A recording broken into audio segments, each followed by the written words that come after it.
Ya, entonces, vamos a dar continuidad a la materia de macroeconomía 2, siguiendo los contenidos que habrían visto hasta el momento con el licenciado Roca. Ya que la grabación ya ha comenzado, pueden hacer por favor su registro como ya lo están haciendo por el chat, con nombre, apellido y carnet de identidad. Por favor, ese registro nos sirve como un símil de tener una hoja de asistencia. Entonces, automáticamente, una vez acabe la videograbación, vamos a tener el registro de chat con la presencia de todos ustedes. Ello no quiere decir que el simple registro ya da cuenta de que ustedes han logrado la evaluación de la sesión a sesión. Yo lo que evalúo sesión a sesión es sobre todo la participación activa que puede darse a través del chat o mediante micrófono abierto. A ver, voy a poner mi presentación para poner en cuenta algunos aspectos a consideración de ustedes, por favor. Me dicen si se está viendo.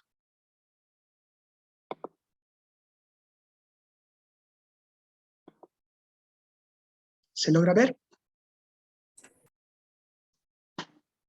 Sí, licenciado. Excelente, gracias. Si ustedes ven en el programa del licenciado Roca,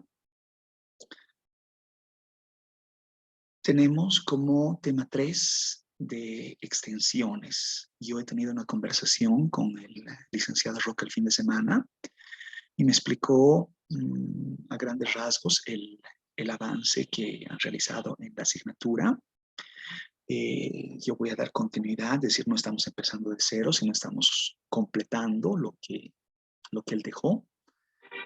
Por tanto, sus evaluaciones y todo lo que le he hecho queda en curso. A ver, por eso es mi primer apunte, de un apunte organizativo para continuar la asignatura de eso donde él dejó. Todo lo que licenciado Roca habría evaluado es plenamente válido, ¿no? No es que estamos empezando la evaluación conmigo como si estuviéramos empezando el semestre de cero, sino que estoy dando continuidad a lo que él ya ha visto. Yo estoy a la espera de un informe oficial de su docente anterior y la calificación, entiendo que han dado una primera evaluación, entonces estaríamos de cara a lo que ocurre después de esa primera evaluación, ¿ya? Entonces todo lo que habrían hecho con él es plenamente válido y doy como que el contenido que han avanzado con él como un aspecto ya abordado, ¿ya? Otro aspecto. Esto les he puesto en el chat, ¿no? Que sí se requiere la identificación de ustedes, una identificación apropiada con nombre y apellido, y que puedan realizar su registro de inicio por el chat como lo están haciendo, ¿no es cierto? Entonces yo empiezo a grabar y desde ese momento empiezan ustedes a poner como es que lo están poniendo, ¿no? Leandro, por ejemplo, dice buenas tardes, da su nombre y su carnet de identidad. Y al concluir es igual, ¿no es cierto? Es como firmar una lista de inicio, una lista al final de la clase. Durante la sesión, yo les voy a solicitar, de eso comprende más que todo la gran parte de la ponderación de sus calificaciones. Yo voy a buscar que ustedes realicen una participación activa con cámara prendida, donde yo les hago unas consultas que no van a ser memorísticas, en muchos casos son criteriosas para complementar los contenidos que vemos a lo largo de la sesión. Toda participación, como les pongo en el apunte, cuenta, en el sentido de que yo puedo solicitarla, puedo decir, por decir algo, ¿no? Jovan, por favor, ayúdame con esta pregunta, o Ana Yerli, por favor, cuál es su mirada respecto de, ¿no es cierto?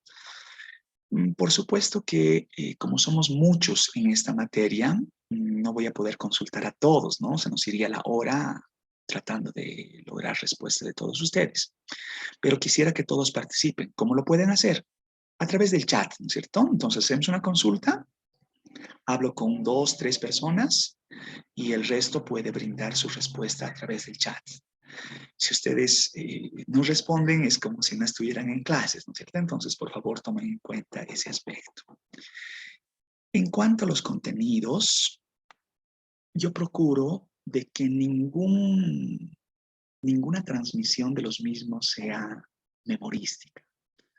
Vamos a propiciar a que se haga un análisis crítico, reflexivo, donde ustedes adopten una postura altamente escéptica. Ya duden de lo que yo les estoy transmitiendo y más bien lo cuestionen y hagan su propio criterio. Entonces, consideren de que no vamos a hacer, yo veo la dinámica de mis colegas, que posiblemente hay un parcial, que les piden cámaras abiertas, ¿no? Que tienen un tiempo de 20 minutos para cubrir ciertas respuestas y se hacen consultas de algunos tópicos fácticos donde es muy fácil, ¿no? Acudir al internet y simplemente responder y hacer un copia-pega de lo que se está consultando. Para el caso de nuestra asignatura, ello no tiene sentido alguno porque en realidad lo que voy a propiciar que las consultas sean más bien críticas, en el sentido de que ustedes, a través de sus palabras, de su intuición, de su lectura, de su experiencia, de su mirada criteriosa de la realidad, brinden respuestas a los aspectos que vamos a relacionar. Y en muchos de los casos vamos a utilizar datos, vamos a hacer uso de algo de estadística, algo de matemática, algo de análisis numérico para ilustrar los ejemplos que nos toca. Mucha de la materia es, si bien teórica, voy a buscar que en los datos demos cuenta de una realidad actual en una perspectiva global, pero por supuesto con una mirada muy de cerca al caso boliviano. ¿Ya? Entonces, voy a procurar en la medida de lo posible que nuestros datos sean Bolivia, nuestros ejemplos sean Bolivia, nuestras ilustraciones sean con ejemplos propios. Quisiera que tomen en cuenta este último aspecto, por favor.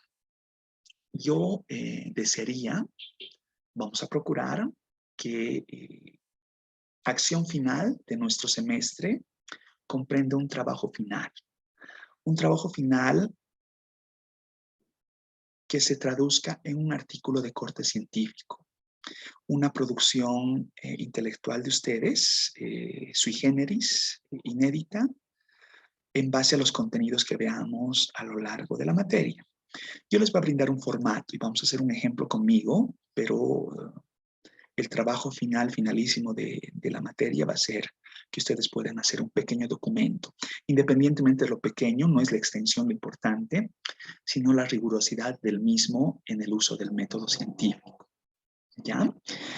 Ahí tengo algunos apuntes respecto de lo que quería transmitirles en la dinámica de lo que nos va a tocar de aquí en más. Y por favor quisiera recibir de parte de ustedes dudas, consultas, comentarios, sugerencias, inquietudes, todo lo que tengan que referirme. Simplemente abren micrófono y me comentan o veo chat. Hasta ahora chat, en lo que estoy revisando, es solamente su registro, no veo ninguna consulta por ahora. No sé si tienen alguna duda, algún comentario, alguna inquietud, alguna crítica, queja. ¿Todo bien? Buenas tardes, licenciado. Una pregunta. Adelante, por Digo, favor. no sé si hablaron del puntaje de el trabajo y eso. ¿Cómo sería el puntaje de los trabajos también de los exámenes? Ya, en cuanto al puntaje, ahí sí les voy a pedir que me tenga una pausita hasta esperar el informe oficial del licenciado Roca, porque no sé cuánto ha evaluado hasta ahora. No sé cuánto ha dimensionado el primer parcial, si les ha hecho hacer alguna práctica, si han hecho si ponderaba como ahora. Yo, por ejemplo, toda la participación que realizamos para mí es una ponderación importante de la nota. Entonces, en función de lo que me tenga que decir el licenciado Roca, Espero que para la siguiente sesión, para el siguiente miércoles, ya podamos conversar de decir, el trabajo final va a ser sobre un 50% del total de la nota. Me estoy inventando, ¿ya? Y ahí ustedes me dicen, tal vez es mucho, ¿por qué no pensamos que sea sobre un 30%? No va a estar tampoco nada escrito en piedra, ¿no es cierto? Vamos a acordar conjuntamente qué es lo más conveniente para poder evaluar y cómo damos cuenta de la nota que puede ser una preocupación importante. Otro aspecto que me lo han preguntado esta mañana, que también estoy dando política monetaria. ¿Sus otros docentes o sus docentes en las otras materias les proveen la videograbación? ¿Graban la clase y se las brindan? ¿O no es el caso? ¿Cómo hacen con la grabación de la clase? Eso depende del docente, licenciado. Hay Ya. algunos que sí lo brindan, otros que brindan las diapositivas o otros que no lo hacen ¿Cuál simplemente, es el ¿no? gusto de ustedes? ¿Cuál es su preferencia de ustedes? ¿Qué les viene más a mano?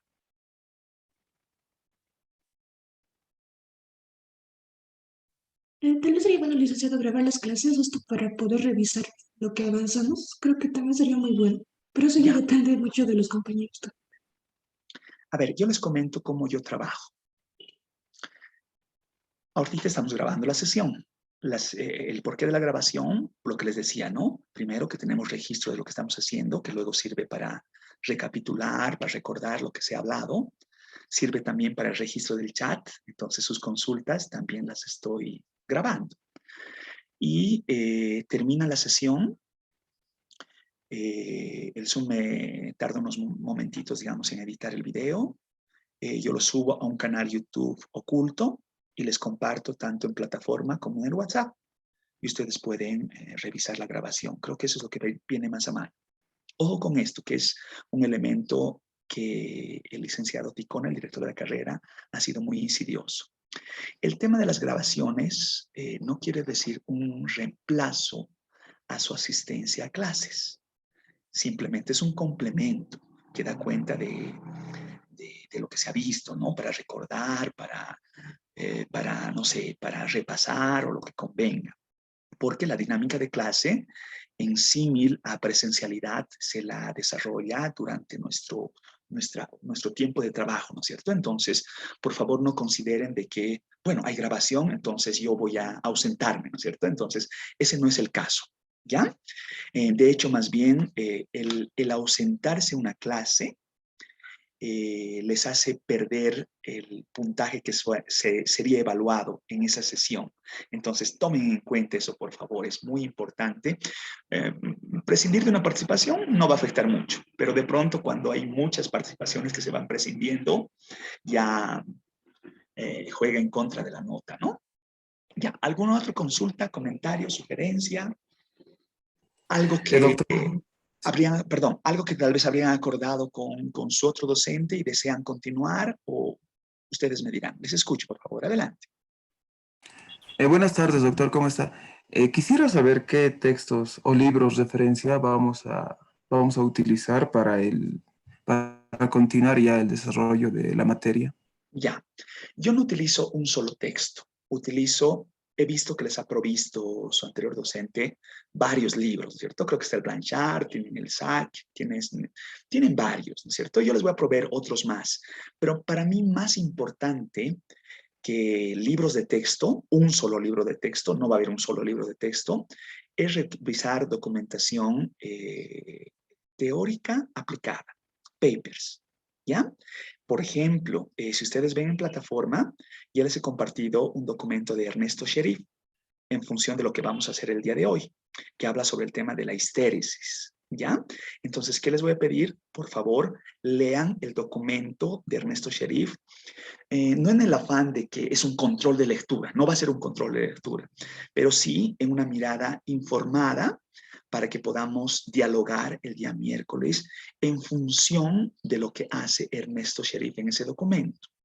Entonces, si necesitamos de pronto un documento un libro muy específico, yo se los voy a proveer, pero no quiere decir que vamos a utilizar el libro de Jeffrey Sachs, capítulo 4, para ver el tema 4. No va en esa esencia, sino más bien es un conjunto de revisión de varias literatura para para la planificación de los contenidos que tenemos en clase. No sé si con eso respondo, Héctor. Perfecto, muchas gracias, doctor. Igual, yo estoy sujeto a las peticiones de ustedes, ¿no? De pronto ustedes me dicen, quisiera saber más respecto de este tema. ¿Me puede compartir más literatura? Y con mucho gusto. Los canales comunicacionales son nuestra clase con el chat y la videograbación. Y el tema del WhatsApp, que se los he dicho, es 24/7. Entonces, cualquier momento que se les ocurra, que de pronto venga una inspiración, escriben por el WhatsApp, ¿no es cierto? Si digo 24/7 y de pronto alguien inspirado escribe a las 3 de la mañana, tal vez no responde inmediatamente, pero la premisa es que siempre hay respuesta, siempre hay respuesta. No puede quedar un chat ahí sueltito, ¿no? De consulté algo y se quedó ahí flotando, ¿no es cierto? Entonces, por favor, ese aspecto quisiera que lo tomen en cuenta. ¿Qué más? No sé si hay alguna otra consulta. ¿Todo bien hasta ahora? ¿Algo más que quieran consultarme? Pablo, adelante. Buenas tardes, licenciado. Con el anterior docente, algo que tal vez nos podría ayudar, conforme íbamos avanzando, el tema nos iba pasando también sus diapositivas, o sea, el material que usaba, ¿no? Sí, Con eso avanzaba y eso nos lo facilitaba en la plataforma. No sé no hay si ningún será también problema. Yo se posible. los comparto. Esto que estamos haciendo ahora, yo se los voy a poner en plataforma a disposición. No hay ningún problema en eso, ¿ya? Las diapositivas también, eso quiero que me comprendan, no es un apunte acabado, ¿no es cierto? En algunos casos yo reduzco algunos contenidos, en algunos otros casos amplío en función de las consultas que ustedes me vayan haciendo. Entonces, el referente es ver lo que avanzamos en la videograbación con lo que trae la diapositiva, ¿no es cierto? La diapositiva por sí sola no se la lee, sino se la lee a la par de lo que avanzamos en clases. ¿Qué más? Ustedes me dirán. Bueno, igual, si es que hay chat por ahí, voy a revisar si es que hay algo más que me hayan dicho. No, solamente hay registros. Ya, comenzamos entonces. Un primer tópico dentro de este subtema de extensiones temáticas que he visto que se aborda en el programa de plan de clase es el tema de la desinflación. Es un término, un concepto bastante curioso y quiero abordarlo en la esencia de rescatar ciertos conceptos. Van a ver que a lo largo de la asignatura mucho del abordaje teórico trae consigo conceptualizaciones. Ustedes entenderán que una conceptualización es una idea que no está escrita en piedra, sino que más bien está sujeta a una contextualización que puede cambiar en función del tiempo, de las personas, de la situación, de la coyuntura, y de esa forma más bien se logra una comprensión contextualizada, ¿ya? En esta lógica, yo voy haciendo ciertas consultas para entender el concepto. Por ejemplo, esta es una consulta trivial, trivialísima, que la han debido repetir desde sus primeros cursos en la carrera. ¿Qué es inflación? ¿Qué es el concepto asociado a inflación? No sé quién me puede auxiliar, si tal vez pueden responder por chat, alguien puede abrir el micrófono. Licenciado, Licenciado, buenas Adelante, le escucho. tardes. Adelante, por favor. buenas tardes. Considero que la inflación, y ya bueno, dada la bibliografía revisada, es el incremento sostenido de precios en niveles porcentuales. Y bueno, básicamente es eso, ¿no? Y en términos generales, claro, puede desglosarse más, hacerse precisiones de singular índole, pero esa es. Excelente. Un aumento sostenido de los precios. Fabuloso. Si es el caso de que la inflación es el aumento sostenido de los precios, ¿se puede asociar alguna cuantificación? ¿Hay alguna forma de cuantificar la inflación? O tal vez asociar con esta otra pregunta. ¿Qué será el nivel general de precios?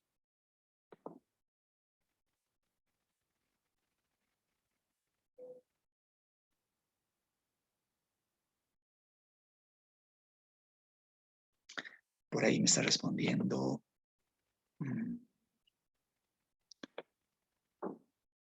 Ahí me responde Mayerlin. Es un proceso económico provocado por el desequilibrio existente entre la producción y la demanda, causa una subida continuada de los precios de la mayor parte de los productos y servicios y una pérdida del valor del dinero para poder adquirirlos o hacer uso de ellos. Ya.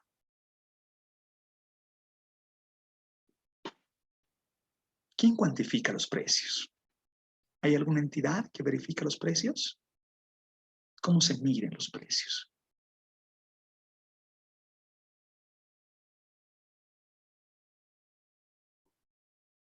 A ver, vamos a ir consultando ustedes. Escucharemos la voz de una dama. Nayeli, no sé si me puede, Nayeli Mamani, ¿me puede dar una pautita? ¿Quién mide? ¿Qué Sí, institución mide los precios? buenas tardes, licenciado. ¿Cómo está? Yo por lo general veo que, por ejemplo, el índice de precios al consumidor, veo que saca mucha información el INE, entonces tal vez el Ministerio de Economía, tal vez por eso. Entonces yo pienso que el INE. Ya, el INE mide el índice de precio al consumidor y está correcto. Ya, la pregunta es, ¿cuál es la periodicidad en la cual recaba información del cambio de los precios? ¿Por qué pregunto esto? Porque de pronto existen ciertos precios que mensualmente pueden tener un cambio, otros que posiblemente semanalmente se pueda vislumbrar alguna variación y otros que diariamente, incluso de la mañana hacia la noche, de la mañana hacia la tarde, pueden cambiar su precio. El INE podrá dar registro a través del índice de precio del consumidor el cambio de estos precios. ¿Qué opinan ustedes? ¿Puede hacer esta mirada? ¿Puede dar este seguimiento? Valquiria, no sé si me puede ayudar, por favor, con lo que estamos relacionando. Sí, licenciado, tengo entendido que el INE, al ser el Instituto Nacional de Estadística, recabaría esta información que nos indica y creo que se realiza de manera mensual. ¿Ya? ¿Y qué pasa con los precios que cambian semanalmente, en el día a día? ¿Cómo se los registra? ¿Cómo se los verifica? ¿Se les viene en mente algo? Puede ser, doctor, que exista una ponderación respecto de los cambios que sufren los precios día a día, porque eh, evidentemente el INE sí hace un tratamiento de la información de variación de precios de cada día. Pienso que es un trabajo muy, muy grande, ¿no? En cuanto a presentar datos. Entonces hace esa aglomeración de manera mensual, trimestral, semestral y luego anual, ya para presentar efectivamente desde una perspectiva general los cambios que se están viviendo. Pienso. Estoy de acuerdo y vamos a hablar un poquito más al respecto. Pero pensemos que el punto es, independientemente de la periodicidad, que es el otro aspecto que hay que relacionar. ¿A quién pregunta para saber de precios? No sé si Adrián Bello me puede dar una pautita. ¿A quién consultaría para saber sobre los precios? Tanto a consumidores como a los que ofertan. ¿Ya? ¿Cómo pregunta el INE entonces a los consumidores? Iremos con esa primera parte.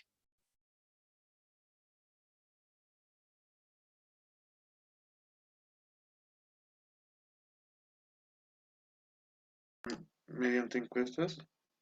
Ya, mediante encuestas. Pensemos que una de las fuentes es la encuesta de hogares, ¿ya? La encuesta de hogares se realiza una vez al año, entre los meses, entre el 15 de noviembre y el 15 de diciembre, pero esperar, digamos, que la fuente de consulta sea la encuesta de hogares, me da un resabio grande, ¿no es cierto? Dicho lo que acabamos de referir, ¿no es cierto? Que hay precios que cambian incluso en el día a día. Entonces, ¿a quién consultará? Tomando en cuenta este otro elemento, ¿no es cierto? Pensemos que estamos hablando de precios cualquiera, de bienes, alimentos, por decir algo, ¿no? Tomen en cuenta que en la ciudad de La Paz, por decir algo, el precio del tomate no es el mismo si lo compro en el Hipermaxi de la zona sur, si lo compro en el Mercado Rodríguez o si de pronto lo compro en el Mercado Tiwanaku. Entonces, ¿cómo verifico? ¿Cómo el INE verifica esa variabilidad de precios? Sumado que va de los dos lados, ¿cierto? Los consumidores pueden comprar en cualquiera de estas fuentes que estoy relacionando, así como los vendedores también pueden tener precios diferenciados. ¿Qué hace el INE entonces para verificar estas diferentes fuentes y esta gran variabilidad de lo que estamos relacionando?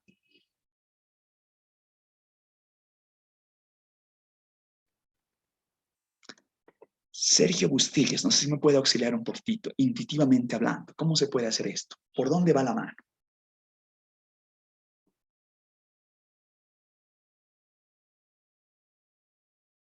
Está bien, es con el IPC. Vamos a pensar qué es el IPC y vamos a entrar al detalle después de qué es lo que hace el IPC.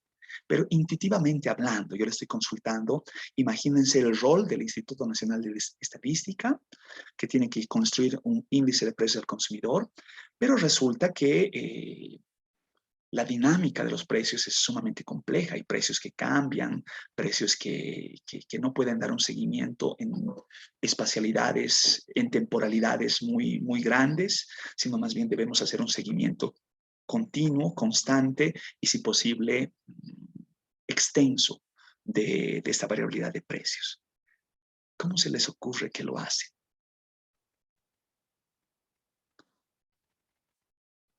El deflactor es una forma, digamos, de ver, una forma indirecta de ver los precios. Adriana Pinilla, ¿se le ocurre algo? Tal vez.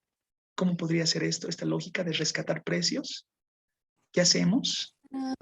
Tengo dos ideas, licenciado. Tal vez lo hacen uno con, solo identifican los precios de los bienes que están en la canasta, de la canasta familiar, o ¿Ya? tal vez los bienes que se encuentran en la bolsa de valores, como por ejemplo el maíz, digamos, o el trigo, está dentro de la bolsa de valores, tal vez. Ya, no sé si va tanto por la bolsa de valores, porque la bolsa de valores estaría relacionando un precio internacional, ¿no es cierto? Y el maíz difícilmente va a enlazar un precio dentro de nuestra economía de un precio internacional, porque estaría por las nubes, ¿no es cierto? Generalmente hay una mirada desde el productor al consumidor final y hay una tercialización, ¿no es cierto? Que infla un poquito los precios, ¿no es cierto? Justamente de eso estamos hablando. Ya, pero queda la duda, ¿no es cierto?, de cómo el INE va dando el seguimiento a los precios y cómo de pronto uno puede dar cuenta de que estos cambien semana a semana y cómo eventualmente se cuantifica la inflación, ¿no es cierto? Entonces yo quisiera, en esa lógica de lo que hemos empezado la clase, que sean sumamente escépticos de considerar qué es lo que hace el índice de precios al consumidor para poder capturar esta gran volatilidad, esta gran heterogeneidad en cuanto a los precios. ¿Ya?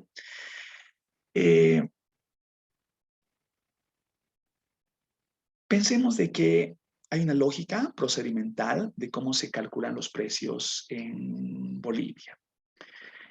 La pregunta que les hago, ¿y cuantificará, más allá de una canasta representativa, la variación, la variabilidad de todos los precios de la economía?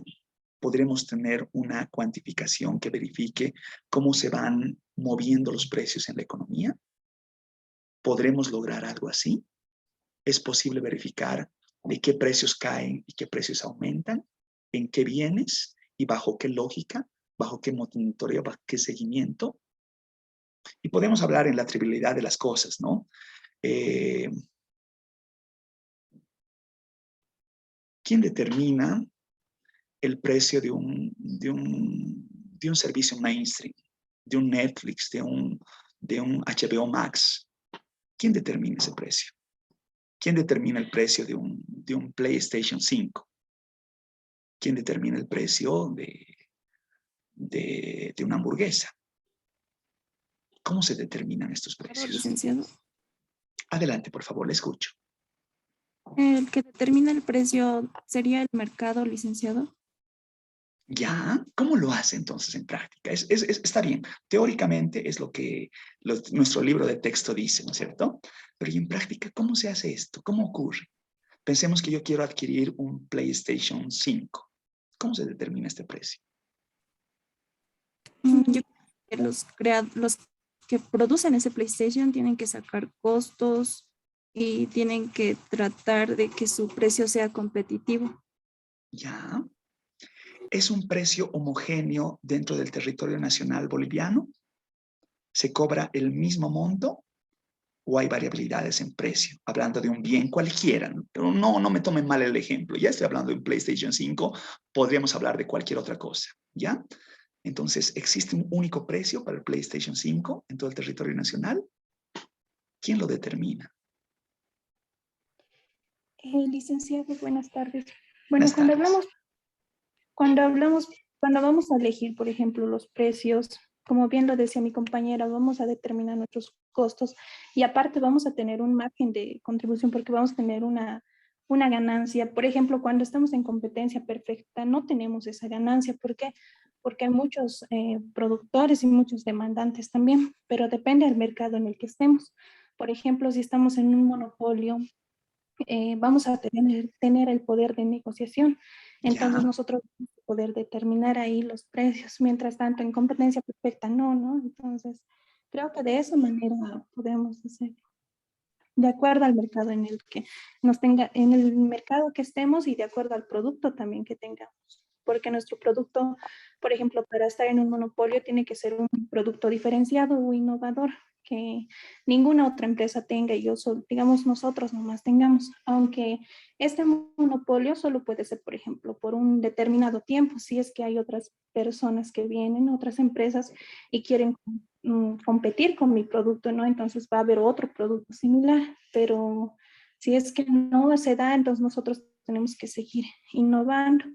Y por ejemplo, en el PlayStation que nos mencionaba en el ejemplo, puede haber varios productores y también de distintas marcas, ¿no? Entonces, de acuerdo a eso también se va a ir dando el precio, porque muchas personas, por ejemplo, si hablamos de un iPhone, van a comprar más eso. ¿Por qué? Porque el iPhone lo que representa también, ¿no? El iPhone representa, por ejemplo, estatus. Entonces, de acuerdo a eso van a ir dando los precios. Excelente. Me agrada esa respuesta micro, ¿no? Con varios argumentos microeconómicos, a pesar de que quisiera relacionar más en el agregado. Por favor, quiero escucharlos a todos en el siguiente sentido. No siempre se los escucha con micrófono abierto, pero sus comentarios en el chat. Entonces, cualquier comentario que venga a mano, consideren, por favor, que estamos evaluando sus comentarios. Entonces, los comentarios que se les vengan a mente, escríbanlo en el chat. Yo también voy leyendo lo que me vayan diciendo por el chat. Ganen puntos haciendo comentarios por el chat, por favor. Ya, sigo con esto entonces.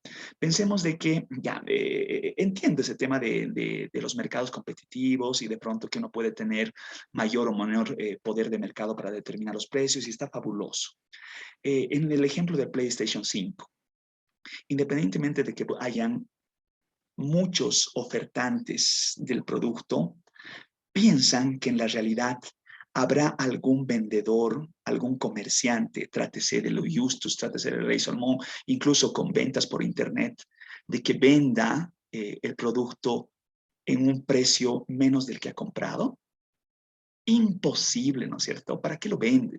Si no, no tendría sentido, ¿no es cierto? Hay siempre un margen de ganancia por el cual está comerciando ese producto. Independientemente de ello, estábamos hablando de que el nivel general de precios captura toda esta variabilidad de precios.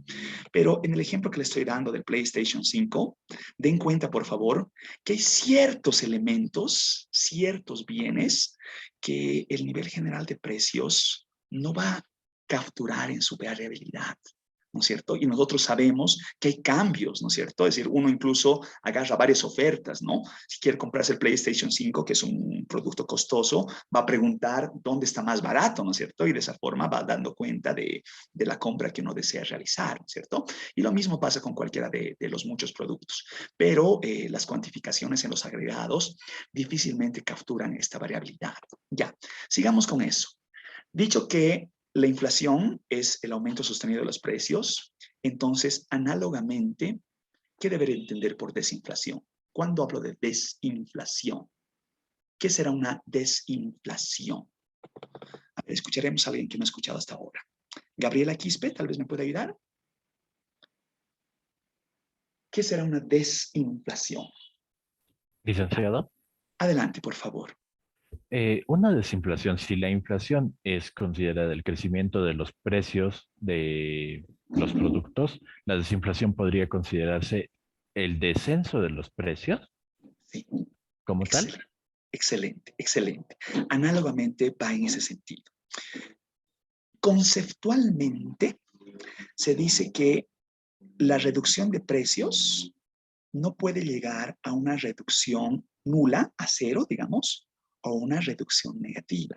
Simplemente está verificando el descenso entre un momento y otro, ¿no es cierto? Si de pronto el PlayStation costaba al día de hoy, ¿cuánto cuesta un PlayStation? ¿Con cuánto compro un PlayStation 5? Licenciado, ¿Cuánto? A ver, una cifra, denme una cifra, cualquiera. acá en Bolivia está costando $600. $600. ¿Cuánto costaba en su lanzamiento? Pensemos si yo quería adquirirlo en la Navidad de 2021. Creo que estaba por sus 800, obviamente hablando acá en Bolivia, estaba por sus $800 más o menos. Yo he visto precios hasta de 900, algunos que superaban los 1000, ¿cierto? Vean en el ejemplo, desinflación, decremento de los precios de Navidad hacia abril de 2022. Reducción del precio, ¿no es cierto? Y esa reducción del precio puede responder a muchas razones, ¿no es cierto? Puedes responder al tiempo, puedes responder a una mayor oferta del producto, puedes responder a variantes, ¿no es cierto? Que exista ahora una alternativas que pueden hacer brindar competencia o incluso a la misma dinámica de la economía, ¿no es cierto? Que la gente tenga menos o más plata o estacionalmente que estemos hablando de Navidad o estemos hablando de comienzos de año, ¿no es cierto? Ya, más allá de eso, la literatura anglosajona, ustedes esto ya lo han visto desde Macro 1, incluso de sus cursos de economía básica, denota a la inflación con la letra pi, ¿no es cierto? Entonces, cuando yo relaciono la letra pi y pongo una flechita hacia abajo, estoy hablando de una reducción de precios, que los precios rebajan, disminuyen, ¿ya? Esta reducción, ya lo decía, no es una reducción que lleve a los precios a cero, porque sería un ilógico, o estemos relacionando precios negativos, ¿no es cierto? Es decir, nadie vende, es decir, nadie paga por vender, ¿no es cierto? Entonces ahí sería un absurdo. Entonces no va en ese sentido. O nadie, salvo estemos hablando del subsidio universal, regala productos a la loca, ¿no es cierto? Entonces siempre hay un lucro inmerso detrás, ¿no es cierto? A ver, voy a leer un poquito de chat, qué es lo que me están diciendo. Perdón, esto está muy grande. Vladimir me dice desinflación, reducción de los precios en un periodo determinado, desinflación, descenso de los precios sin llegar a la deflación, ya. Por ahí me dice Juan, sí, es más de lo mismo. Es una reducción en incrementos. Ya, fabuloso. Sigamos con la misma lógica, ¿ya? Y vamos a seguir con esta mirada de la representación analítica. Si estamos hablando de variabilidad de precios en notación, piensen que los precios yo estoy denotando con la letra P, entonces estoy dando cuenta en dos periodos del tiempo, PT menos PT menos 1. Pensemos que T estamos hablando de temporalidades mensuales, entonces estamos hablando de los precios en abril, digamos, y PT menos 1 podríamos estar hablando de los precios en marzo, ¿cierto? Entonces uno da seguimiento de cómo varían, por eso pongo un delta delante de pi, cómo cambian los precios entre abril y marzo, si estamos hablando de precios. Si fuera esta anual, podría pensar cómo cambiaron los precios entre 2021 y 2022, ¿no es cierto? Es la lógica análoga. Si resulta que el precio en el periodo actual, en PT, es menor que el precio en el periodo anterior, estoy hablando de desinflación, ¿no es cierto? El precio, el PlayStation, que cuesta a abril de 2022, $600, el precio a diciembre de 2021, que costaba $900, ¿no es cierto? Entonces, el diferencial va a ser, en este caso, negativo, ¿no es cierto? Eso no quiere decir que estemos relacionando precios negativos. El diferencial es negativo, ¿no es cierto? Porque yo estoy restando el precio de ahora menos el precio anterior, ¿ya? Entonces, por favor, quiero que tomen en cuenta esa notación analítica. Les pregunto a ustedes, ¿es posible considerar a la desinflación como un objetivo de política fiscal? ¿Será que las autoridades, el Estado, puede considerar como una medida apropiada para dinamizar la economía el rebajar precios? ¿A qué incentiva? ¿Qué piensan ustedes? No sé quién me puede auxiliar. A ver, voy a buscar alguna participación que no hemos hablado hasta ahora. Raquel Mamani, no sé si me puede auxiliar.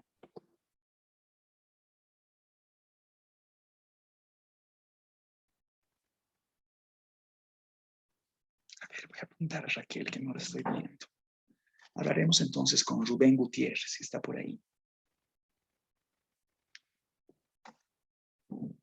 Buenas tardes, Vic. ¿Cómo está, Rubén? Adelante, le escucho, por favor. Yo pienso que si la política fiscal van a considerar esta desinflación, pienso que es para que hay un consumo más fuerte de estos productos, ¿no? Excelente, me parece bien. Como un ¿Incentivará plan de algo a la estrategia. economía? ¿Cómo podría incentivar a la economía el rebajar precios? A que consuman más, licenciado. A que Eso consuman sería- más. Sí, ¿Incentivará a que se produzca más? No, Lice, cuando disminuyen los precios, yo como productor voy a producir menos. Ya, me parece bien. Me parece una lógica interesante. Pero en la práctica la vamos a cuestionar porque resulta que el Estado puede tener la tuición de rebajar ciertos precios como una medida de política fiscal que incentive, como decíamos, el tema de una mayor demanda, un mayor consumo, y el productor no le va a quedar más alternativa que tener que producir más. Pero eso es una contradicción que la vamos a analizar un poquito más adelante. La pregunta es, ¿cómo el Estado podrá lograr rebajar precios? ¿Puede hacerlo? ¿Puede rebajar precios? Sí, licenciado, puede rebajar precios y puede realizar control de precios como en productos como la leche o el pan, ¿no? Ya, está bien. Una cosa es una regulación, ¿no es cierto? Normar a que no suba el precio del pan, por decir algo, ¿no es cierto? O a que de pronto la leche tenga un costo que no puede ir más de ese tope. Pero, ¿y rebajar precios? ¿Podrá hacerlo? Y de poder hacerlo, ¿cómo lo hace?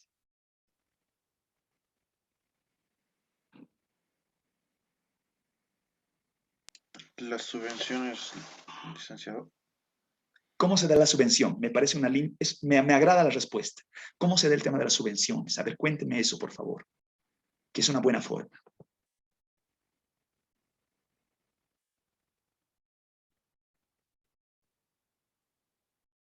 Un ejemplo de subvenciones. ¿Cómo se dan las subvenciones? ¿Podría ser la subvención que actualmente tenemos en Bolivia al gas, a la gasolina? A ver, ¿cómo se da el tema de la gasolina? ¿Qué es lo que ocurre? Si ilustremos en el punto. No estoy muy informado, pero a ver, le haré lo que tengo. A ver, lo que tengo entendido es que el gobierno paga una parte del consumo de gasolina en general y por eso para los conductores el precio de la gasolina se ve reducido. No sé si estoy en lo correcto. No, está muy bien. Es una subvención que en realidad no es una política de reducción de precios, sino más bien de mantener un precio a un nivel que no complique las cosas, ¿no es cierto? Y de eso se asocia crecimientos de los otros precios relativamente moderados. ¿Qué quiero decir con esto? El precio del petróleo internacionalmente fluctúa en función de una serie de variables, ¿no? Que algunas son coyunturales, algunas tienen que ver con oferta, otras tienen que ver con demanda, unas tienen que ver la guerra Rusia-Ucrania. Es muy complejo, ¿no es cierto? Pero resulta que a pesar de que existe una fluctuación de precios internacional, Bolivia no se ve afectada en el precio del petróleo, en el precio de la gasolina, porque resulta que tenemos una política desde los 90s que del bolsillo de todos los ciudadanos subvencionamos el precio de la gasolina, ¿no es cierto? Y la reducción de subvencionar el precio de la gasolina justamente responde a que no genere estas perturbaciones que complican a la economía cuando se dan estos shocks externos que de pronto generan esta fluctuación complicada de los precios de otros bienes que pueden ser más necesarios para la canasta familiar, para el consumo familiar. A ver, por ahí tengo una respuesta. Perdón, licenciado, Adelante, doctor, le escucho. una consulta. Sí. Aquí estamos hablando de la reducción de precios, ¿no? Sí. Pero ya en el análisis de la curva de Phillips, sí, observábamos que existe una diferencia entre la reducción de la inflación y la reducción de los precios. Bien puede hablarse de la reducción de la inflación, digamos, de un periodo a otro. Por decir, este año la inflación ha de ser del 5% y el año entrante del 4%. Entonces, podemos hablar de una reducción de la inflación, pero en el fondo ha existido un incremento de precios en ambas gestiones, en esta de 5 y en la siguiente de 4%. Entonces, ¿el tratamiento es el mismo al hablar de reducción de precios y reducción de la inflación? Ya. Es que está en la relación de la cuantificación que estemos realizando. Por eso que la temporalidad importa, ¿no es cierto? Generalmente la inflación en el indicador que usted me está relacionando da cuenta de una verificación, de una evaluación anual, ¿no es cierto? De qué es lo que ha pasado con el nivel general de precios, todos los precios de la economía en la gestión 2021. Pensemos hacia 12 meses después, mitad de año, julio 2021, y ver julio 2022 cómo habrían cambiado el nivel general de todos los precios. Y por supuesto que pudo haber crecido, digamos, de 4 a 5% de un año al otro, pero en el interín pudo darse desinflación de ciertos precios en particular, ¿no es cierto? Pudo haber rebajado de mes a mes, pudo haber rebajado algunos precios específicos, o en el nivel general de precios pudo haber una rebaja de enero a marzo, por decir algo, ¿no es cierto? Por eso es que se estila el tema de la diferencia en las temporalidades. Pero eso lo vamos a ver con datos, ¿ya? La pregunta ahora es, ¿será apetecible, será una mirada deseable de desarrollo, si quieren verlo? Aquí le estoy hablando, ¿no? Puede, además del tema de la subvención, uno puede hacer también una reducción de gasto público, podría aumentar impuestos, podría hacer una reducción de tasas de interés a razón de propiciar, mediante reducción de tasas de interés, propiciar menores precios. Pero en esta mirada de reducir precios, ¿será un objetivo de política de desarrollo, si quieren verlo así, progreso, el rebajar precios en la economía? ¿Puede ser considerada como una acción de mejora, de dinamismo para la economía, el rebajar precios? ¿Qué opinan ustedes? Licenciado, yo Adelante, por creo favor, le que, escucho. bueno, en esta etapa, en esta área, es muy difícil, yo diría, muy difícil decir si algo es bueno o malo. Simplemente yo creo que lo haría como que a qué costo obtendríamos, si digamos optamos por sí, vamos a tratar y vamos a poner como meta de política fiscal bajar los precios. Si bien los precios van a bajar todo eso, pero va a generar algo, va a provocar algo por lo que estuvimos avanzando un poco con el anterior licenciado, vimos que afectaría eso al tema del desempleo, justamente porque los precios, la producción, etcétera, ¿no? Entonces, de que sea bueno, sea malo, pues depende, creo que llega a ser algo subjetivo. Más habría de enfocarnos en el costo que eso llegaría a tener en el país donde estuviéramos aplicando eso. Ya. ¿Y qué es lo que pasa si se da una reducción, una desinflación permanente, una reducción constante de precios? ¿Eso será bueno? ¿Será malo? Como un agregado. No estoy hablando sobre los precios específicos para analizar el depende, ¿no es cierto? Si de pronto en la economía los precios rebajan constantemente de manera generalizada. ¿Qué piensan ustedes? ¿Qué indicios les da?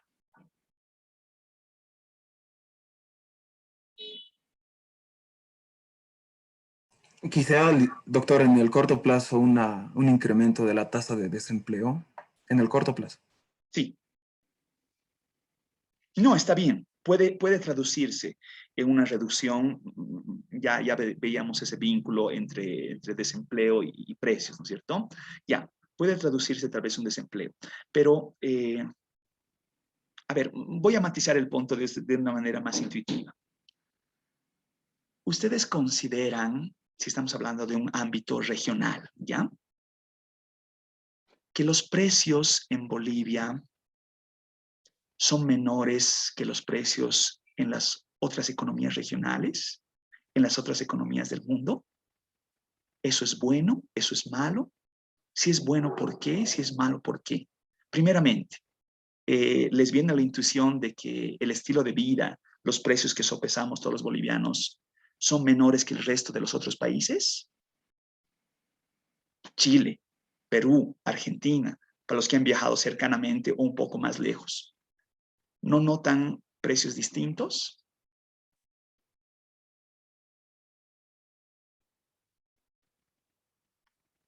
Licenciado, por una parte sí, porque los precios obviamente siempre van a estar fijados, depende a la canasta familiar que se podría decir así de cada país.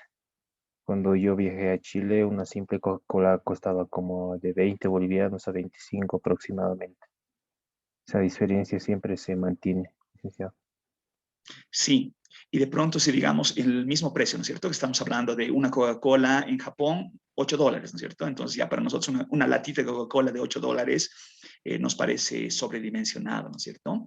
Entonces, pongamos que como una realidad. Yo sé que aquí me están argumentando de que en algunos precios sí, yo diría en la mayoría de los precios, ¿no es cierto? Uno puede ver desde los bienes transables, sobre todo los no transables, que la mayoría de los precios son menores en nuestra economía del resto de otras economías en términos generales. Pero la pregunta es, para nosotros como bolivianos, ¿será bueno mantenernos a ese nivel de precios más bajo que el resto de nuestra región, que el resto del mundo? ¿Qué impresión les da a ello? Por una parte, licenciado, yo puedo decir que no es bueno porque, como si hay una frase que dice, mucho de algo nunca es bueno, ¿no? Si también baja demasiado los precios, no siempre va a ser bueno. Y la razón por la que yo pienso, no sé si estoy en lo correcto, es que uno no va a haber demasiada demanda, la gente ya no va a demandar muchos productos, muchas cosas van a estar bajo precio. También va a afectar mucho a las empresas, que también es un buen flujo de economía que ellos realizan. Entonces, a mayor baja de precios, entonces ellos van a, se podría decir, producir menos porque la gente quizá ya no demande mucho y puede, en ese sentido, afectaría la economía, licenciado. Excelente. Y por ahí me decía Pablo, hace una pregunta, ¿tendrá algo que ver con el poder adquisitivo? Ya, a ver, analicemos. Y en la analogía, para dar como que conectar todo lo que hemos hablado hasta este momento.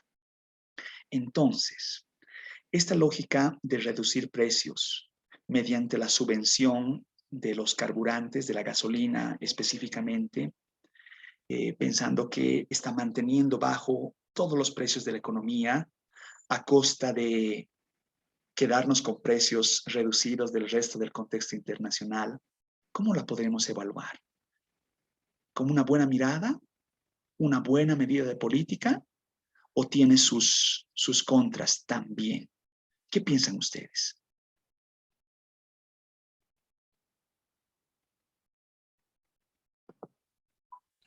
Doctor, yo diría que va en los dos sentidos. En el primero puede ser, digamos, al tratarse de la subvención a la gasolina, al tratarse de YPF de una empresa estatal, pues no existe, digamos, una suerte de desfavoritismo hacia los productores porque YPF es una empresa estatal. Entonces, en ese sentido, una vez dada la subvención, el poder adquisitivo de los consumidores se ve favorecido, ¿no? Eso por un lado, pero por el otro, quizá, como lo mencionaban los compañeros, puede existir cierto desaliento para los productores en aras de generar nuevos productos o producir más, pienso, ¿no? Sí, me parece fabuloso, es una buena mirada. ¿Y qué opinan ustedes cuando de pronto nosotros, esto lo estoy poniendo en la trivialidad de las cosas, ¿no? Como turista nacional nos vamos a querer tener unas vacaciones en Alemania, en los Estados Unidos, en donde sea, ¿no es cierto? Que de pronto nos hace complicado porque para nosotros realmente en función de los honorarios, de los salarios que percibimos, es muy costoso comprarse un pasaje para irse muy lejos, ¿no es cierto? Pero ya llegando a otra economía, ¿no les parece que es un aluvión los precios que tenemos que sopesar? Ya lo decíamos con el tema de una Coca-Colita, ¿no es cierto? Una Coca-Colita pasando frontera a Chile, nos cuesta una enormidad, ¿no es cierto? Entonces, ahí también genera un cierto enclaustramiento en función de esta mirada conservadora, de un dinamismo que artificialmente está manteniendo los precios. El tema de considerar la reducción de precios, si bien puede a la larga contraer la demanda, también, ya lo han dicho ustedes, en el corto plazo se manifiesta como aumentos del desempleo, que en muchos casos puede traducirse en despidos y eventualmente en una depresión, ¿cierto? Si fuera una situación que realmente se agrave y complique el dinamismo económico, ¿cierto? La preocupación importante está en una desinflación persistente, cuando los precios realmente se reducen por bastante tiempo y genera una situación encontrada con el dinamismo económico. Si estamos otra vez relacionando el tema que podemos hablar mucho más extenso de la subvención de la gasolina, esta política ya tiene larguísimo tiempo. ¿Va a seguir durando? Presumo que sí, ¿no? Porque en cierta forma genera una cautela, ¿no? Nos blinda de ciertos aspectos que tal vez nos generaría convulsiones sociales más complejas, pero a la vez también nos está generando como que un cuidado excesivo que no nos permite dinamizarnos a la par de lo que hacen otras economías que realmente se mantienen a otro ritmo, ¿no es cierto? Entonces, imagínense la analogía del padre sobreprotector que quiere mantener a su hijo dentro de casa y que nada malo le pase y de esa forma lo voy a cuidar, pero a costa de que se pierde, ¿no? De las experiencias de un mundo globalizado, ¿no es cierto? Entonces, esos aspectos son importantes que ustedes como juventud académica los consideren desde una mirada crítica. Yo no estoy dando ningún tipo de prescripción ni crítica a una gestión de gobierno específica, sino más bien quisiera que ustedes cuestionen todos estos elementos que estamos relacionando ahora. Les pongo en pantalla un cuadro de los últimos que he encontrado en el Instituto Nacional de Estadística, que estamos a 2022, pero resulta que su cuadro es hacia 2020, ¿no es cierto? Entonces, ustedes pueden relacionar como un índice de precio del consumidor a esta variación porcentual mensual acumulada y a 12 meses entre el 2019 y el 2020. Y vean que entre la variación hay signitos negativos, ¿no es cierto? Estos signos negativos justamente dan cuenta de una reducción en el índice de precios al consumidor de periodo a periodo. Ello no quiere decir que el agregado dé cuenta de una cifra positiva, ¿no es cierto?, en el agregado, pero en el mes a mes uno puede registrar ciertas reducciones que se pierdan de vista en el agregado anual. ¿Ya? Esto lo vamos a ver con más detalle al momento de hacer alguna estadística con este tipo de cifras y series de tiempo más largas de precios. Ya, aquí es algo que ustedes han relacionado hace un momentito, ¿no? Esa relación inversa entre crecimiento de precios, inflación y desempleo. Esta es básicamente cómo en evidencia empírica uno puede relacionar una curva de Phillips en el corto plazo, ¿no es cierto? Donde si uno hace un ajuste, por eso les he puesto la curva en rojo, una curva que no es lineal, sino tal vez tome cierta curvatura, cierto crecimiento no lineal, ¿no es cierto? Entonces va dando cuenta de cómo a niveles altísimos de inflación se genera también niveles bajos de desempleo y por el contrario, niveles bajos de inflación dan cuenta de altas tasas de desempleo, ¿no es cierto? Entonces, esto es con datos de los Estados Unidos, pero si uno refleja en economías con datos más recientes, puede hallar en el corto plazo este tipo de relaciones, ¿cierto? Gráficamente uno puede ver, digamos, en datos mensualizados, cómo es que de pronto uno puede relacionar la variación mensual de los precios con picos que generalmente oscilan. No es un crecimiento constante cuando uno piensa que todo aumenta en el mes a mes. También se dan situaciones donde se dan decrementos, ¿no es cierto? Por ejemplo, vean esa variación porcentual mensual de diciembre de 2019. O una variación porcentual mensual negativa de septiembre de 2020. ¿A qué podemos atribuir estas reducciones de mes a mes negativas? Y tal vez uno puede asociar elementos coyunturales. ¿Desde cuándo vivimos el tema del COVID en Bolivia? ¿Cuándo se ha dado el anuncio del COVID? ¿Alguien tiene en mente? ¿Desde cuándo estamos hablando? 2020. Marzo. 2020. Marzo 2020, ¿no? ¿Y qué ha ocurrido, a ver, con nuestras cifras de precios en marzo 2020? Estamos agarrando aquí marzo 2020. ¿Qué ha pasado de marzo a abril 2020? ¿Notan el incremento? ¿Y qué pasa en mayo? ¿Qué ha ocurrido en mayo en nuestras vidas con el tema del COVID?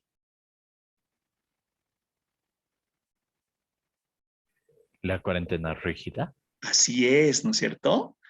Entonces aquí estamos viendo esa cuarentena rígida. ¿Y qué ha ocurrido episodio después, ¿no es cierto? Que se nos permitía ir al mercado por los días pares del carnet de identidad y los días impares, ¿no? Y luego tal vez vuelve a reactivarse, ¿no es cierto? Entonces, de cierta forma, ese dinamismo de la realidad se ve reflejado también, debería verse reflejado en cifras.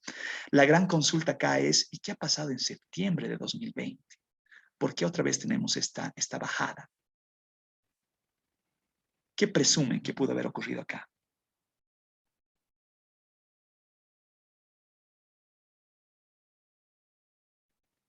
Es bien difícil leer datos aislados, ¿cierto? Estamos viendo solamente una variable, tal vez es conveniente esto relacionar en función de otras variables y leer la coyuntura también del momento, ¿ya? Vamos a volver sobre ese punto un poquito más adelante. Ahora quiero ir sobre otro elemento de lo que tengo planificado para el día de hoy. ¿Han escuchado hablar anteriormente de lo que es la coherencia temporal y la credibilidad? ¿Alguien tiene en mente de qué trae consigo este tema? ¿Lo habrían visto antes en alguna otra asignatura, alguna otra materia?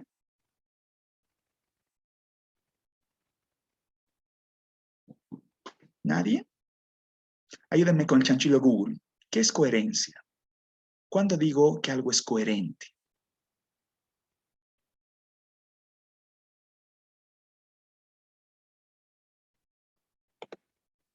Una relación lógica entre ¿Una relación lógica?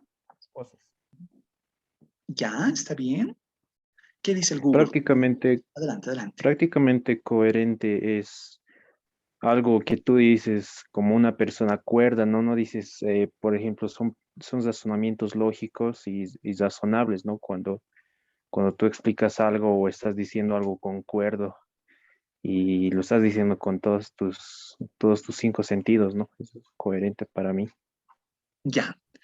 ¿Qué concepto puedo extraer del Google? ¿Qué dice el Google? ¿Qué es coherencia? La definición completa que está en Google dice, relación lógica entre dos cosas o entre pares o elementos de algo, de modo que no se produce una contradicción ni oposición entre ellas. Fabuloso. Esa relación, ¿ya? Concordante de elementos es sumamente importante para la coherencia.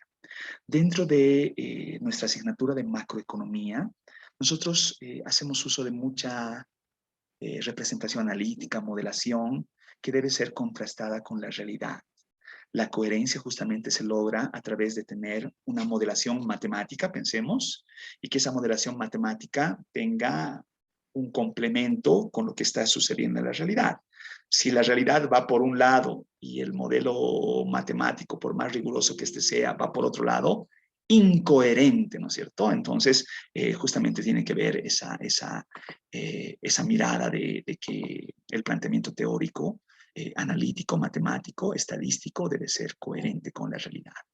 Y entonces, ¿qué entenderé por coherencia temporal? ¿Qué hablo por, si le hicieron lo temporal en función del concepto que hemos relacionado en este momento? ¿Qué conlleva la coherencia temporal? ¿Qué será una coherencia temporal? En mis propias palabras, licenciado, podría decir que es algo, como bien la definición lo decía, es algo concuerdo, algo, un pensamiento razonable, algo lógico. Si lo dice temporal, entonces que tiene limitaciones, ¿no? Que, como usted bien lo decía, en el ámbito matemático, en este caso, entonces, no entiendo muy bien, pero pienso que podría tener limitaciones, que no siempre va a ser de esa forma. Ya. Algo así. Recuerdan que hace un momentito yo les hacía las representaciones analíticas entre t y t-1, ¿no es cierto? Dos tiempos.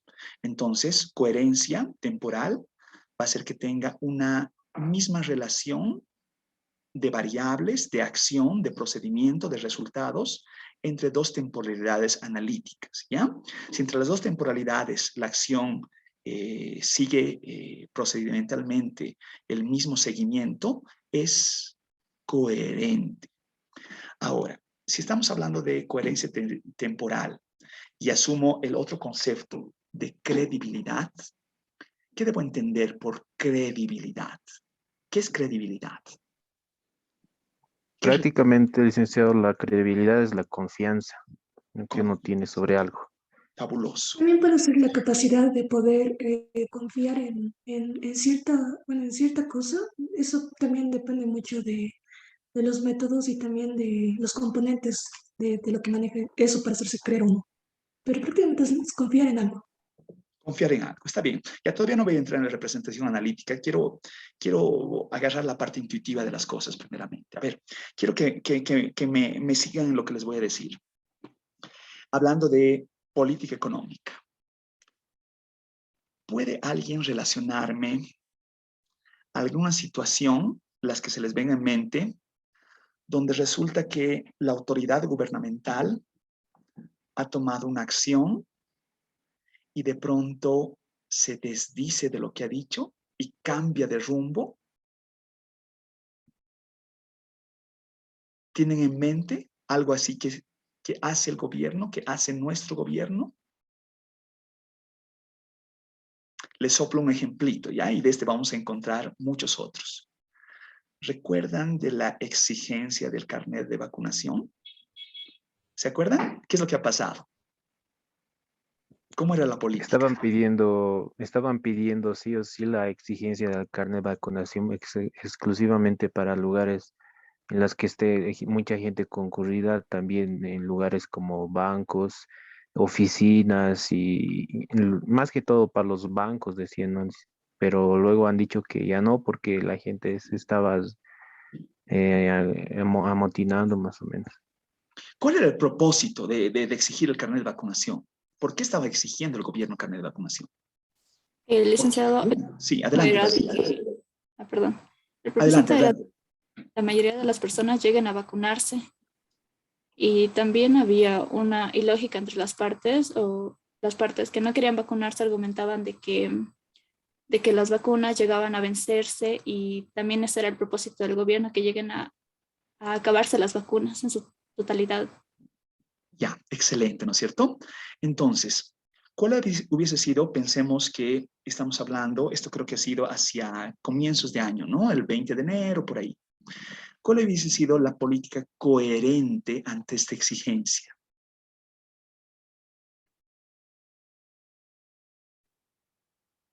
¿Ha sido coherente el cambiar de rumbo? El decir, voy a exigir, ¿no es cierto? Es decir, realmente ampliar los horarios de vacunación y de pronto traer más dosis y de pronto, no sé, realmente extremar recursos para lograr lo que en un momento se dijo, ¿no? El tema del efecto rebaño, ¿no es cierto? Que realmente nos podamos curar en conjunto, ¿no es cierto? Pero ¿y qué pasa si a la semana siguiente, ante presiones sociales que pueden tener su legitimidad, entre comillas, gobierno se desdice y dice, ya, entonces vamos a dar un mesecito más, ¿no es cierto? Y luego, ¿qué pasa si llega la hora de la hora y dice, ya no, entonces no voy a exigir, pues, ¿no? ¿Qué pasa con la credibilidad de la acción gubernamental? ¿Qué opina? Se reduce completamente. Ujú, exacto, además, licenciado, que es como que se plantea algo, va así, todos van a tener, todos se exige, ¿no? El carnet de vacuna, y a un principio se dice, así todos van a tener, y se planifica. Incluso he escuchado que mientras más vacunados hayan, se quiere quitar ya lo que es el barbijo y todo eso, pero es medio aquí incoherente, ¿no? Primero se exige y luego posteriormente ya no. Y en ese tiempo que se ha exigido, muchas personas sí han acudido y había largas filas para vacunarse, pero en cuanto se ha dicho que ya no, también pocas personas ya han ido, ya no había nada de filas ni nada de eso. Así es. Hay un costo, ¿no es cierto? Hay un costo por la incoherencia de la política pública. Cuando resulta que yo doy una acción como autoridad gubernamental y luego me desdigo de lo que he dicho por razones diversas, estoy siendo incoherente y eso se puede verificar temporalmente. Y la incoherencia, su principal costo gubernamental es la reducción de credibilidad, ¿no es cierto? Entonces ahí es una mirada encontrada, ¿no es cierto? E institucionalmente es una debilidad, en nuestra institución. ¿A alguien se le viene en mente un ejemplo parecido al que acabo de relacionar con las vacunas? Donde el gobierno dijo algo y de pronto cambia. ¿A qué costo? Licenciado, ¿podría Adelante. mencionar un ejemplo? Respecto al gobierno de Yanine Áñez, se dio un préstamo del FMI por un bajo interés, y sin embargo durante el gobierno de Arce Catacora se devolvió ese préstamo en su totalidad, pero sin embargo un mes después, un poco tiempo después, volvieron a pedir un préstamo, pero ya era con una tasa de interés mucho más alta, y también argumentaron de que no querían prestarse del FMI porque el gobierno, el capitalismo, que Estados Unidos, y se fueron contra ese gobierno, ¿no? Sin embargo, poco tiempo después igual volvieron a pedir ese préstamo. Eso, licenciado. Buen ejemplo, ¿no?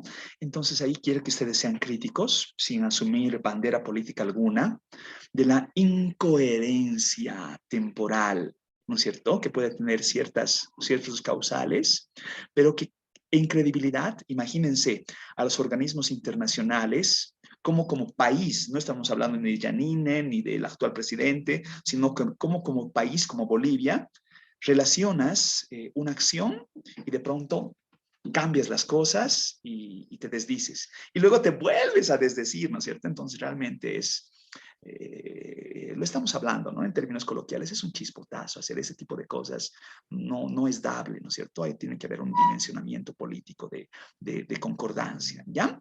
Ya, a ver, analíticamente vamos a verificar cómo se traduce esto, ¿ya?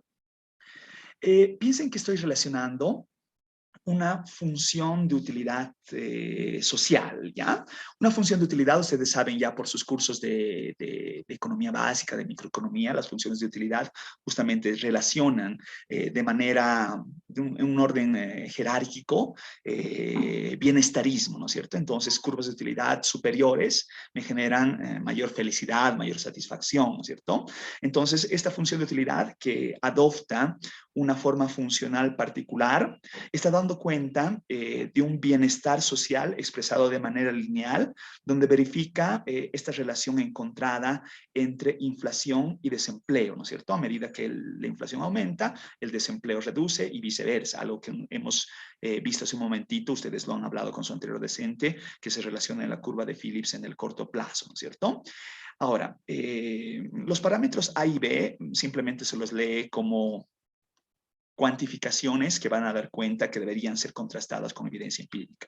¿Qué es un parámetro? ¿Qué se les viene en mente que es un parámetro?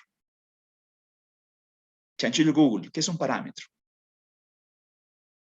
¿Qué dice el Google que es un parámetro? ¿Quién me puede dar un ejemplo de un parámetro? ¿Qué es un parámetro? Licenciado, Adelante. que es un elemento. es un elemento, un dato importante Un desde dato. el que se cambia un tema. ¿Quién me puede dar, o si me ayuda usted, Lisette, un ejemplo de un parámetro?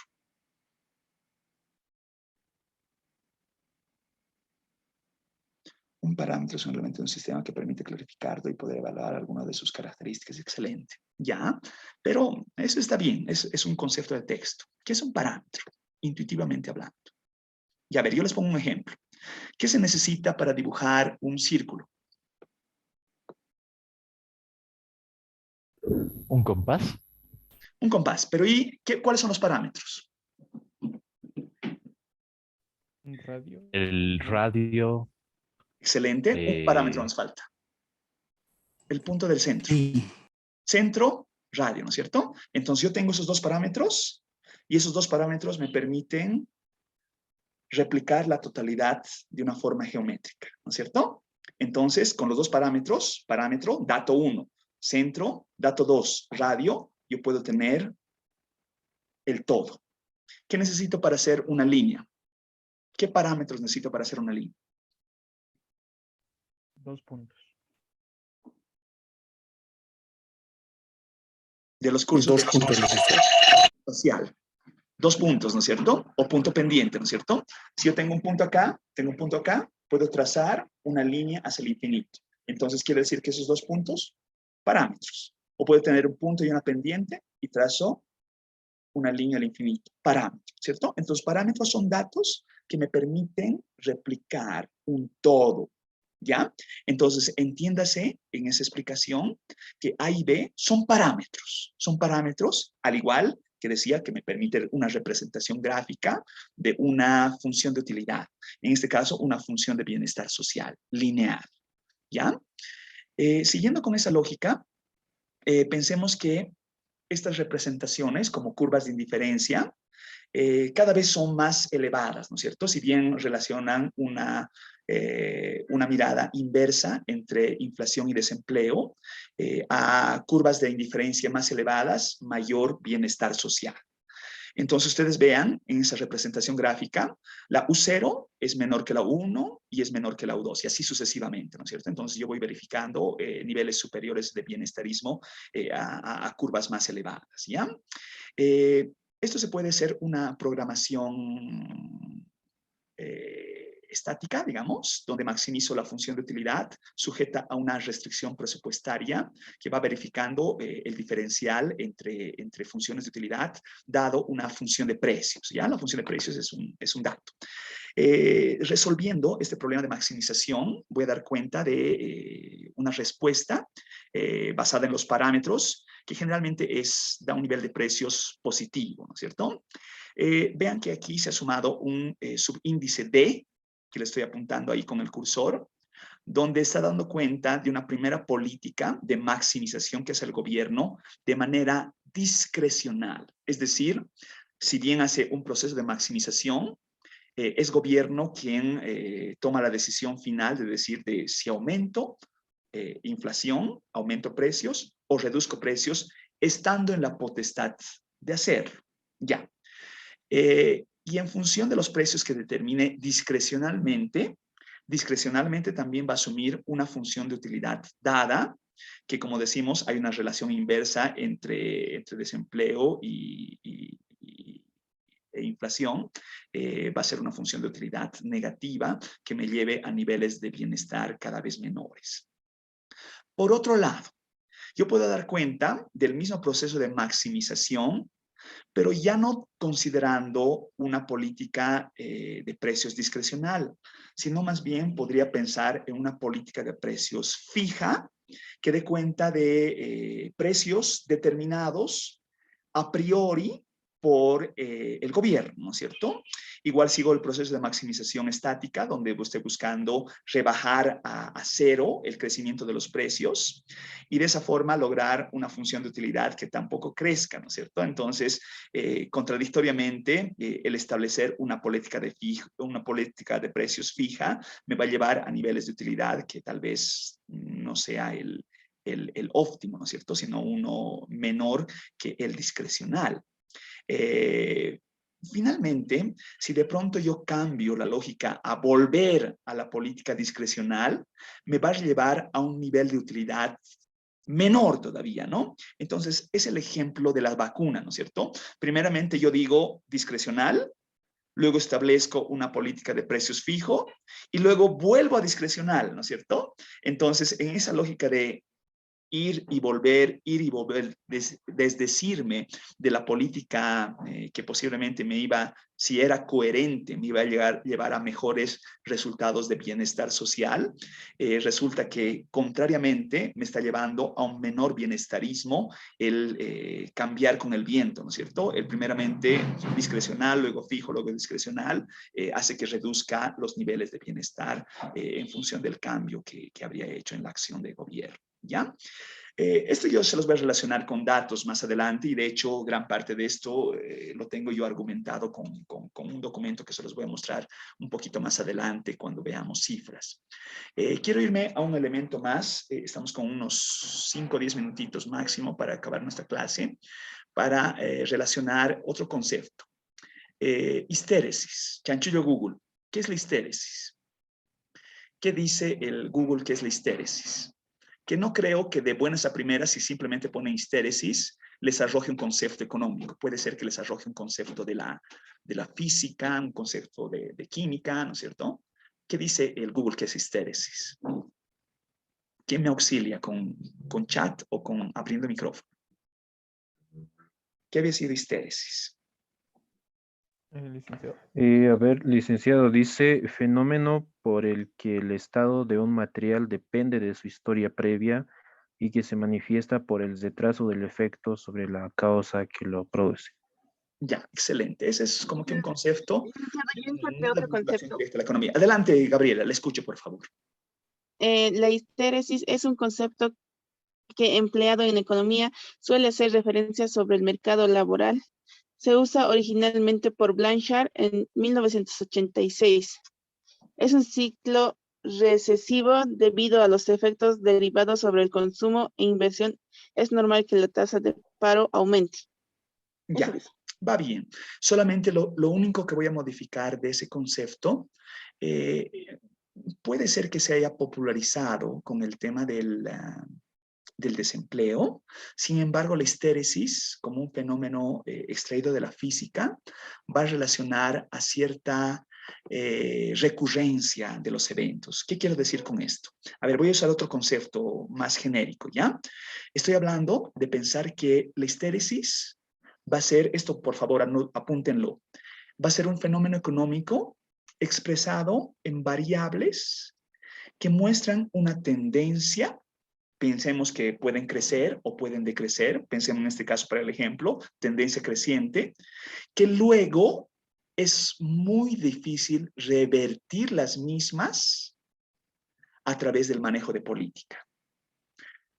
En el caso del desempleo, por ejemplo, donde se ha popularizado, que por razones diversas, que puede ser recesión económica, que puede ser pandemia, que puede ser lo que ocurra, el desempleo crece bastante y luego haga lo que haga magia el gobierno, es difícil reducir la tasa de desempleo cuando ha llegado a un límite bastante elevado.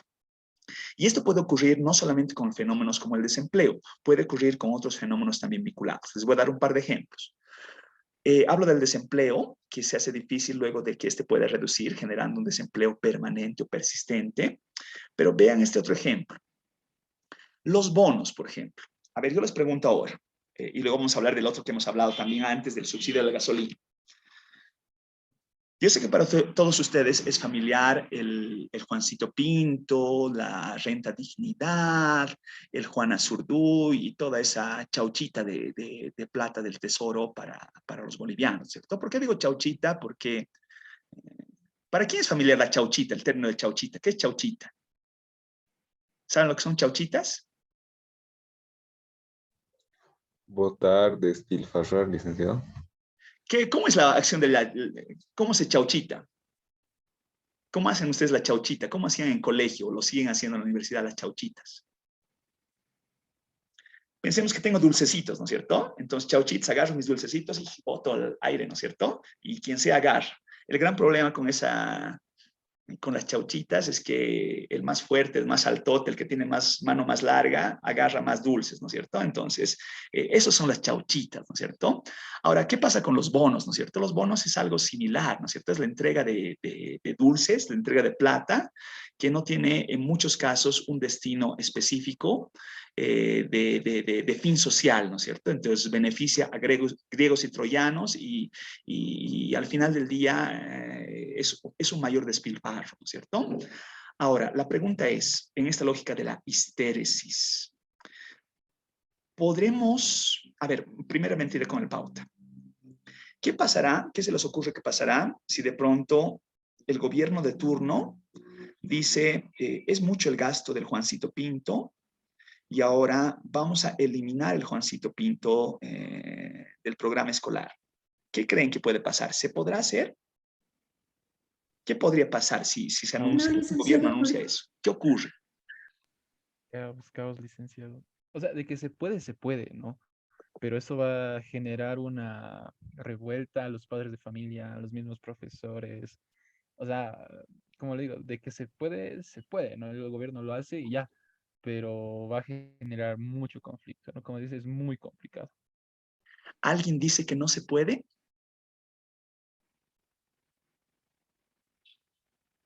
Pablo es sumamente optimista. Yo me voy del lado pesimista de las cosas. Yo digo que no se puede. Porque resulta que los bonos se asumen como una conquista social. Entonces, el momento que cualquier gobierno diga, voy a quitarte algo que por el simple hecho de ser boliviano te lo has ganado, eso no vuelve atrás. Esto no tiene marcha atrás. No hay forma de que uno pueda obviar una dádiva social, ¿no es cierto? Histéresis, ¿no es cierto? ¿Qué decíamos que era la histéresis?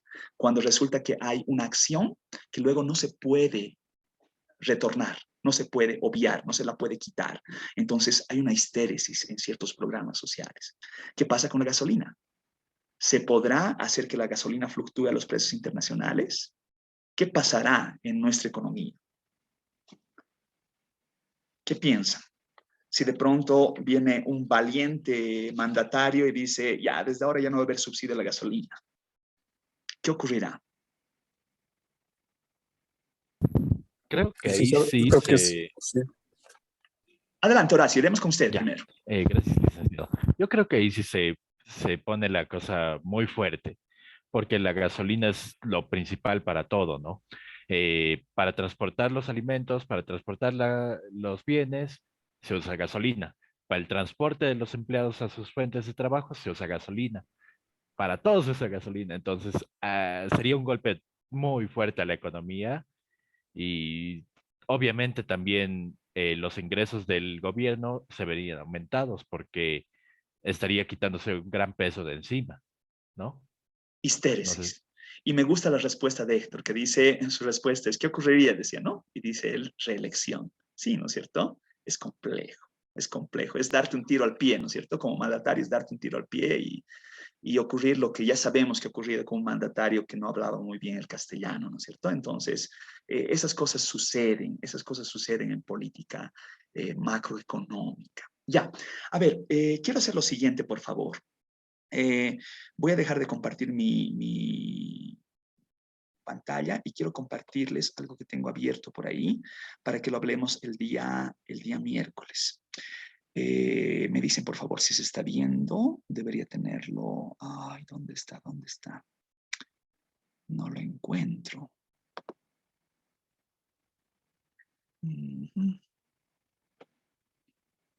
Aquí está. Me dicen si se está viendo el documento en pantalla, por favor. ¿Se logra ver? Creo que todavía. Está cargando, ¿no? Sí.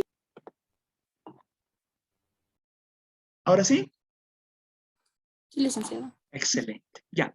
Eso, Sheriff. Ya, voy a leer el título y voy a ver rápidamente algunas partecitas ya acabando. Memoria inflacionaria e histéresis en la econometría de la demanda de dinero para el caso boliviano 1970-2010. Entonces está analizando como que una serie temporal larga, importante, y él va a relacionar algunos aspectos de de lo que se puede conceptualizar, más allá de la conceptualización, lo que se puede respaldar con evidencia empírica en hechos fácticos de la histéresis, ¿ya? Entonces aquí vean este ejemplo, por ejemplo, esta ilustración, ¿no? Donde él habla de una histéresis postinflacionaria al caso boliviano, donde hay una dinámica bien interesante. ¿Ya están llevando en esta etapa formativa econometría? Todavía. ¿Están con econometría ya? Recién van a llevar al semestre. ¿Ya están llevando? No, Todavía no, licenciado. Ya, no importa. Entonces, o bien, por favor, ciertas explicaciones que habla de los ARMA, de los ARIMA, de procesos de... Ya, eso no importa, de los procesos autorregresivos, no importa. Pero quiero que capturen, por favor, de este documento, que no pretendo que lo lean in extenso, sino que más o menos hagan una lectura de comprender a grandes rasgos de qué trata el documento. Por ejemplo, me interesaría que ustedes vean de qué trata su diseño metodológico, ¿no es cierto? Y aquí hay un apartado inicial que habla del tema de la histéresis. Vean, ¿dónde está? Psicología de la memoria. Aquí, el punto 3, ¿no es cierto? Dice histéresis, memoria inflacionaria. En este tipo de papers, ¿qué es lo que uno revisa para dar cuenta de lo que trata todo el documento? ¿Qué revisa uno para saber de qué trata todo el documento? El abstract, ¿no es cierto? El resumen. Lamentablemente ese es su abstract, no digo lamentablemente, más bien oportunamente para que ustedes también practiquen su inglés. Está en inglés, ¿no es cierto? Entonces, pero a través del abstract van dando cuenta más o menos de qué trata ese documento y denle una miradita. No es control de lectura, por si acaso, por favor. Simplemente quisiera que ustedes lean para que conversemos, como hemos conversado hoy, de este documento. El día miércoles vamos a comenzar con esta charla, ¿ya? Está muy bien lo que ya están haciendo, están registrando su salida y yo voy a dar unos 2 minutitos más abierto la grabación. Corto grabación, voy a esperar que compile el Zoom, lo suba al YouTube y les voy a compartir el link en el WhatsApp. Si existe dudas, comentarios, sugerencias, críticas, preguntas, lo que tengan que comentar, este es el momento mientras ya estamos cerrando clases. Los que gusten también ya pueden abandonar sesión. Nos vemos el día miércoles. ¿Todo bien? ¿Todo ok? ¿Todo claro?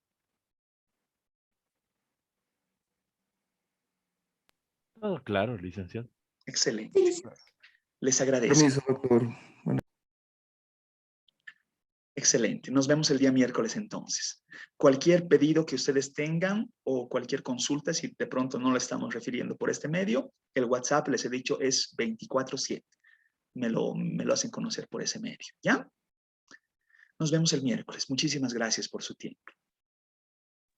Hasta luego, licenciado. Hasta luego, Lic. Muchas gracias, licenciado. Hasta luego. Licenciado. Hasta luego, Hasta el miércoles, licenciado. Hasta luego, licenciado.